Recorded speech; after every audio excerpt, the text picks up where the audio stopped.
Hope you have understood the concepts taught in the previous sessions.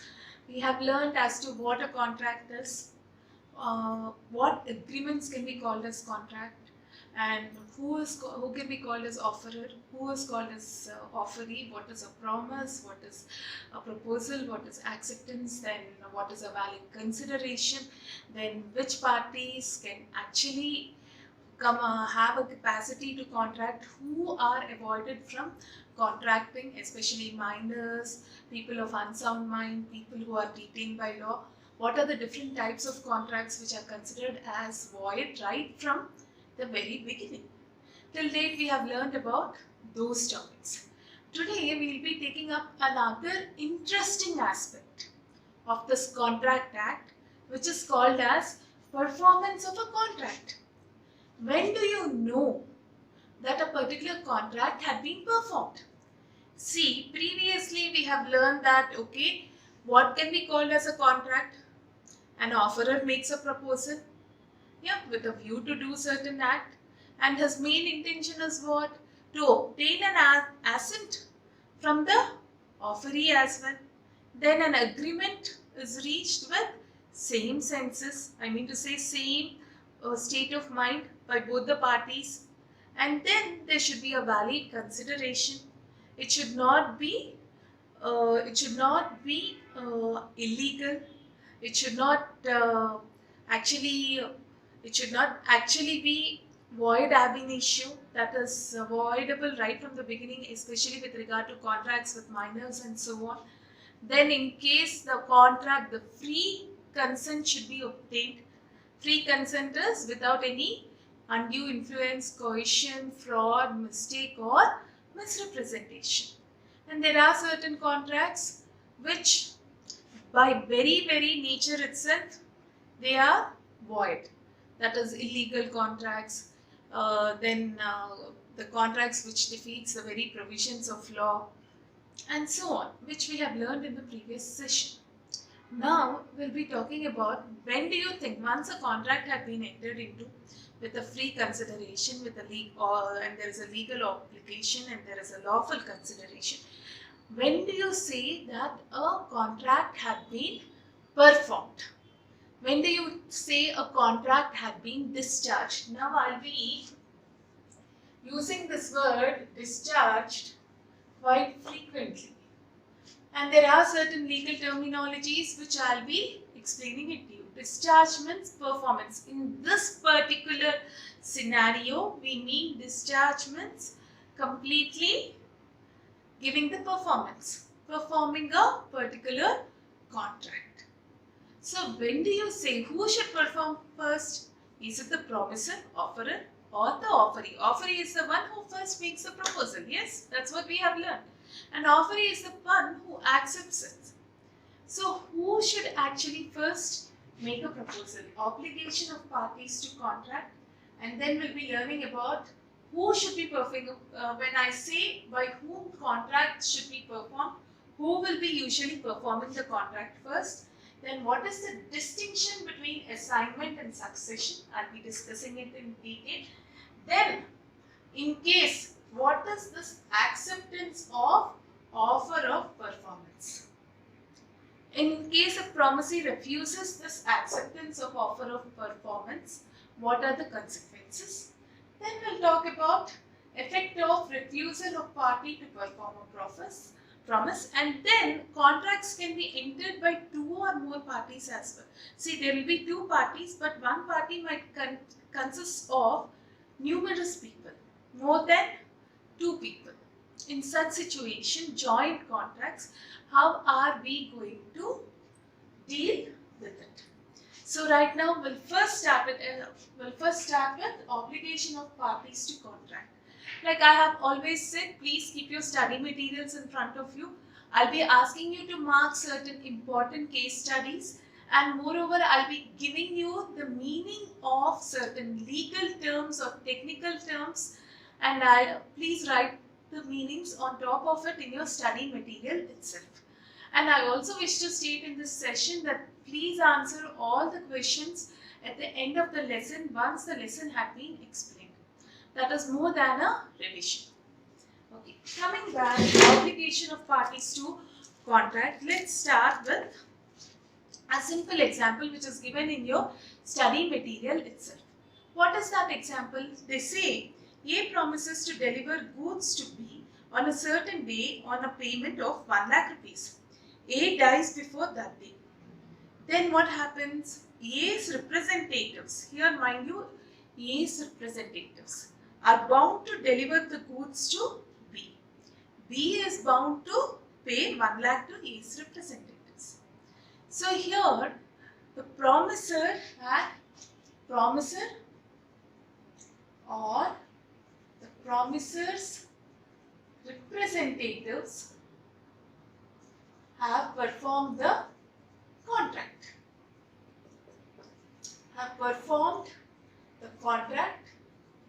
And the promisee is supposed to pay the price.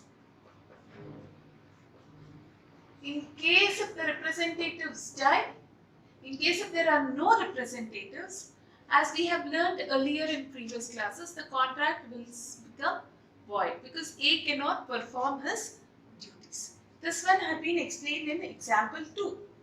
A promises to paint a picture for B buyer on a certain day at certain price. Okay, but what happened? A dies before that day. He had promised to paint the picture as on, let's say, 5th April. But he died on 2nd April. What happened? Now the contract cannot be performed. Even his representatives cannot perform. You can't have Van Gogh painting made by his representatives. Van Gogh is Van Gogh or Hussein is Hussein. M.F. Hussein, the great painter, is M.F. Hussein. So it cannot be enforced either by A's representatives or by B because it involves personal skill. So in this case, the contract cannot be performed. So here please understand, in the analysis of section 37, please underline these lines in paragraph 2. It is the primary duty of each party to contract to either perform or offer to perform his promise. Is absolved from responsibility only when under a provision of law or any act the other party to the contract, the performance can be dispensed with or excused. Thus, it can be drawn that the performance may be actual or an offer to perform. This is what is the basic rule. So, what is the obligation of parties to contract? Both the parties, promisor as well as promisee, have to perform his duty in the contract as per section 37,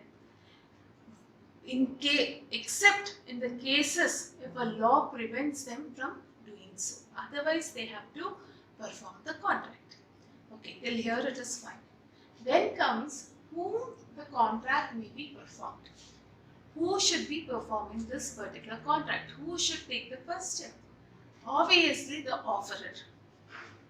Say A offers to purchase the house of B for rupees 5 lakhs. Okay, now B has accepted it. Who should start the contract?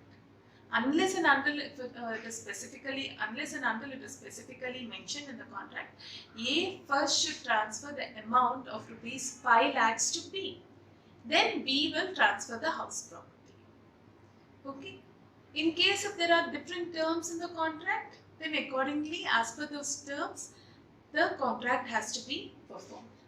But the promisor in any case, as per section 40, 41 and 42, the promisor is under the obligation to perform the contract from the beginning, or he is the one who is supposed to initiate. Let us study the examples. Please take out your page number 1.64, example 1. A promises to pay B a sum of money. A may perform this promise either by personally paying the money to B or by causing it to be paid to B by another. If A dies before the time appointed for payment, his representatives must perform the promise or employ some proper person to do so. This is one example. Here I need to explain about another point with regard to third party. I'll be explaining it shortly. The next one is A promises to paint a picture for B, and this must be performed by the promisor himself. Here, this cannot this promise cannot be, or this offer cannot be extended to the third parties. Okay, I have explained that promisor should initiate the contract. Now, can he transfer this performance to a third party? Can we say like A promises B to deliver certain goods, like the first example, to pay a certain money. In case if A dies before paying it to B, then what happens? His legal representatives has to pay for it. That is, here the promisor's obligation had been transferred to another person. Definitely, as per Contract Act, it can be transferred. Where had it been stated? It had been stated in section 41, effect of accepting performance from third person. Let me first explain what it is. In the second part, promisor needs to perform, which I have explained. Promisor initiates performance. Initiates performance by himself. In case if a third party, if not the promisor, who is the third party? Promisor or his agent. Who can perform the promise? His agent, legal representative,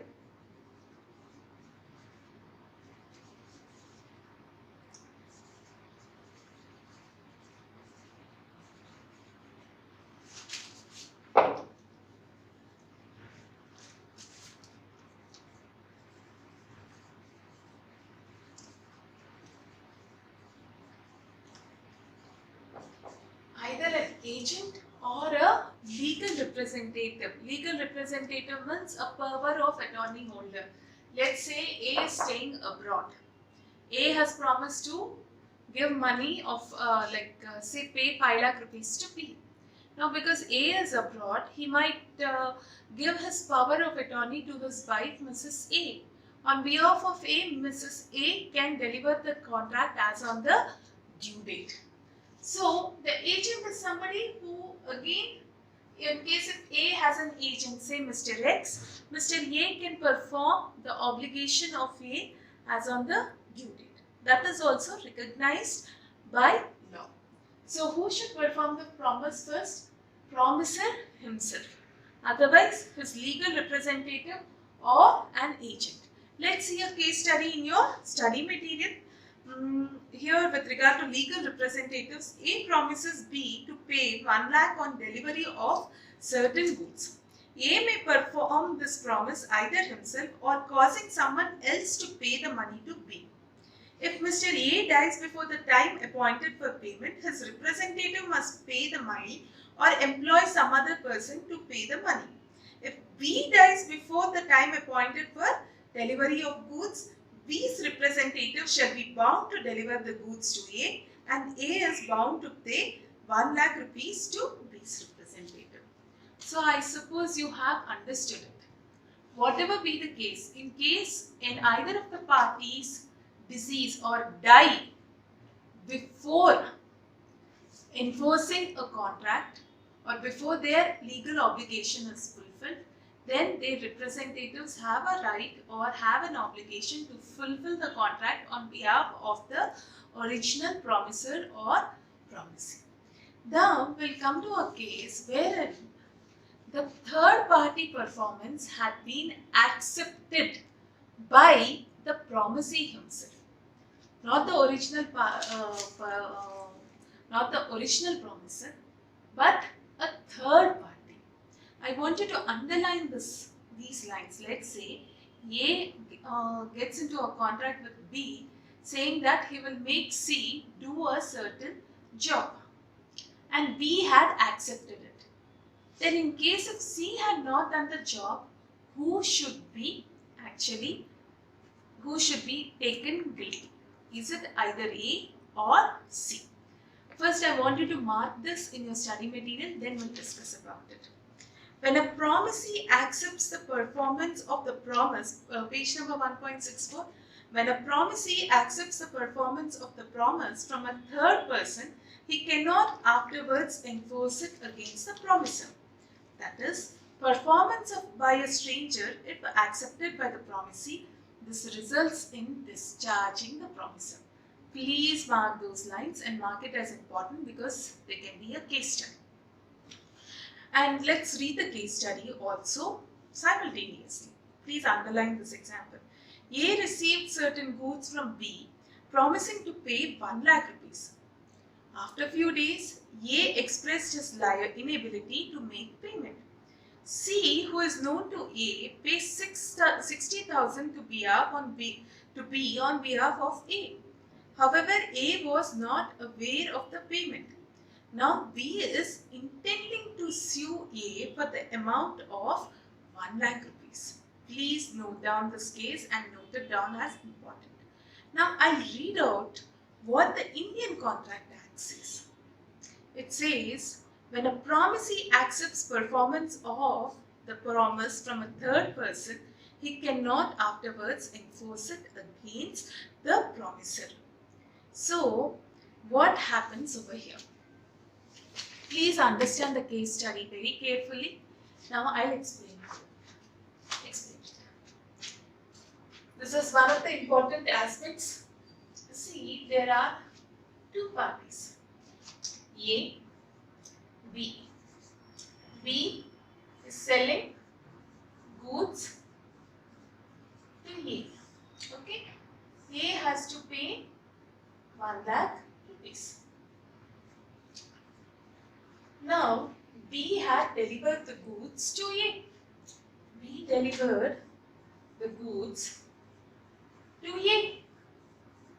But A did not make any payment. A did not make payment. Now, Mr. C comes in between, a savior. Okay, Mr. C comes in between and pays 60,000 on behalf of A. Okay, he did not pay the whole amount, but Mr. C says, see sir, I've got 60,000. A happens to be a good friend of mine. So, I'm paying 60,000 on behalf of A. Okay, so now B accepts it. B accepts it. But B is very clever. He goes to court of law and sues A for 1 lakh rupees. Now, do you think this can be accepted in court of law? What does the Indian Contract Act says? B accepts it but sues A for rupees 1 lakh. What did the court say? What did the court say? I'll write it over here. Court said B is incorrect in suing A or filing case against A for rupees 1 lakh. However, he can file a case for rupees 40,000. That is the remaining amount. Why? Because he has accepted the payment made to him by C for 60,000. So, once in case if C had made 1 lakh rupees, then Mr. B will not have any right to recover amount from A. That is, B had discharged A from his duties. Then the other aspect with regard to promise and promisor and promisee is joint parties. Like I can call it as one part of a contract. The first part of a contract This one I'll explain it in detail while talking about joint promisor and promisee. Like first part of the contract part, there is A, B and C. These three have decided to pay 1 lakh to B. Let's say Mr. A had passed away. A died or deceased. Then B and C are supposed to pay 1 lakh to B. In case if A deceases, then either or legal representative of A and B and C should pay 1 lakh to B. The contract is not discharged. In case if A does not have a legal representative, then B and C has to pay 1 lakh. I'll explain this in detail while talking about liability of joint promisor and promisee. Now we'll talk about other topic called as difference between assignment and succession. What do you mean by assignment and succession? See, it's quite a simple topic. Succession means what? A property transferred out of natural and love and affection by writing a will by a father to his son or a daughter, or by a parent to their children, right? Or as per law of Inheritance Act, there is an Inheritance Act. Based on that, in case if there is no will, the legal representatives of the deceased person will get certain property. In such situation, succession means what? All the liabilities as well as assets, and assets will be transferred to the successor. All the assets and liabilities will be transferred to the successor. Liabilities and assets. Mind you, here both of them. What is assignment? Before talking about this topic, let me give you an example. See, bankers give loans to people, especially commerce people. You might have known the concept of book debts. Banks also, book debts means like a party is into business, he had sold the goods, but the other party, I mean to say the purchaser, had promised to pay him after 1 month because he too needs to do business. So what is the purchaser known as? What is the money to be recovered known as? He's called as a debtor. So now what happens? Because now this fellow, he hadn't received money, but still he has to do business. So he goes to the bank and says, sir, I'm supposed to receive money from Mr. A. Okay, so please give me a loan. Like let's say I have to receive 50,000 rupees from Mr. A. Please give me a loan of 40,000 rupees. Yeah, I'll do my business in the meanwhile. I'll pay interest to you on the loan. What is that called? Assignment. That is called as assignment. He's assigning his loan, or assigning his book debt, assigning book debts to bank for a loan. Just like the way a person goes to the money lender, assigns his particular ornaments or some valuables for purpose of money, book debts or any other asset will be assigned. Here assigned means only asset will be transferred to the assigner in case of a default. In case of a default, liability will not be transferred.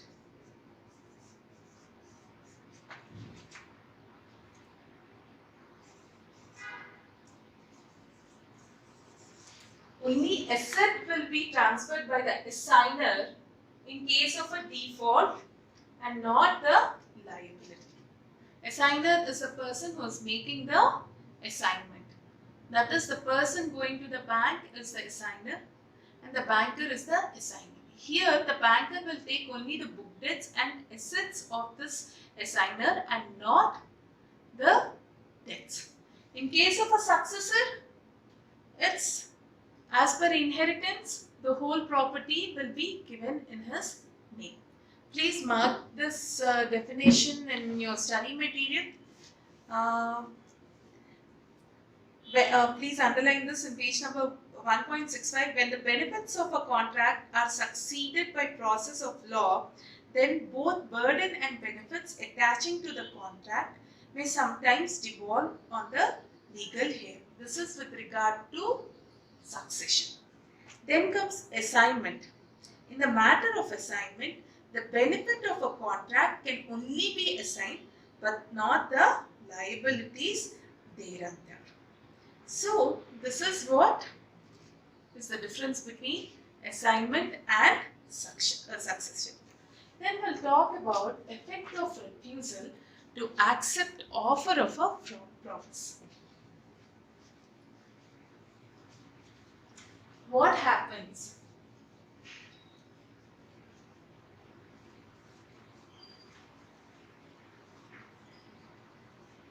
What happens? This is called as accept offer of promise or giving a tender. See, Mr. A had gone to Mr. B. To deliver, say, 500 tons of or 500 bales of cotton. Mr. B had not accepted it. Then what is it called as? It is called as refusal to accept offer of promise. Even though A had delivered 500 bales of cotton to B, in case B had not accepted it, it is called as, see, A has performed his duty in the contract. B had not accepted it. Then it is called as, it is simply said, A had placed a tender. That's all. A had placed a tender or given an tender means, you know, an offer. A tender means an offer or an offer to perform a promise. An offer to perform promise. A promised to deliver 500 bales of cotton. B had not accepted it. So, it is simply said A had placed a tender or an offer. That's all. It cannot be called as a completed contract. I hope you understood it. For this, we'll read the example. Please take out your page number 1.65. Where a promisor has made an offer of promise to the performance to the promisee and offer had not been accepted, then the promisor is not responsible for non-performance, nor does he thereby lose his rights under the contract. And every such offer must fulfill certain conditions. You can just underline these. It must be unconditional. It must be made at a proper time and place. And if the offer is an offer to deliver anything to the promisee, then the promisee must have reasonable opportunity of seeing that thing is offered or not. Okay, fine, you have said. Now till here a tender had been placed. Then what will happen to the promisor, madam? See, with all great difficulty he had delivered the cotton to B. He had not accepted it. The law says, see, it is considered as an offer to perform a promise or tender. A had lost his time, energy and a contract. What is he supposed to do? A definitely, in these circumstances, A does not lose his right. A does not lose his right, or lose his rights to contracts. Mane, he can sue B for, that is, he can sue B for compensation. That is, he can sue B for compensation. So this is effect of refusal to accept an offer of promise. Hope you have understood this concept. Now we'll go to the other step, that is effect of refusal of party to perform a promise. A contract had been made. Let's say there's one singer. She made a contract with XYZ company. Here singer is the promisor. XYZ company. The singer promised that she will perform in XYZ company for 5 days in a week. 5 days in a week. And XYZ company should pay 1 lakh per day. This contract was accepted by XYZ company. So what did this singer do? The singer had performed first day, second day, third day and fourth day she was absent. So now what should the XYZ company do? XYZ company definitely has a right to terminate her contract. Obviously, when she is not performing, definitely XYZ has a right to rescind or terminate her contract. In case if XYZ company does not terminate the contract, then the initial advantage or initial right which XYZ company has, that is the promisee has, to sue the promiser cannot be enforced here. In case if XYZ company does not terminate the contract, it does not want to terminate the contract right now as per the initial agreement, then it will not get that original right. They have to redraft the contract. Please underline this case study in your study material given in page number 1.66. A singer, A, singer, this is promiser, enters into a contract with B, the manager of a theatre, to sing at his theatre there 2 nights in every week for next 2 months. B engages to pay her 1 lakh for each night's performance. On the 6th night, A willfully absents herself from the theatre. B is at liberty to end the contract. Along with this, please understand, go to the next para, that is analysis of section 39, the second para. In case the promisee, that is in case if the manager decides to continue the contract, he would not be entitled to put an end to the contract on this ground subsequently. Okay, now she has not performed on the 4th night, but XYZ did not say anything.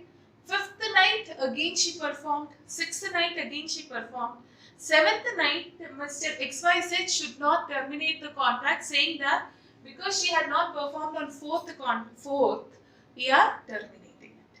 That's what this particular provision says. Please be very careful, they can be asked as a question. In case the promisee decides, page number 1.66, under the head analysis of 39, please underline this point. In case the promisee decides to continue the contract, he would not be entitled to put an end to the contract on this ground subsequently. However, he can claim damages. Okay.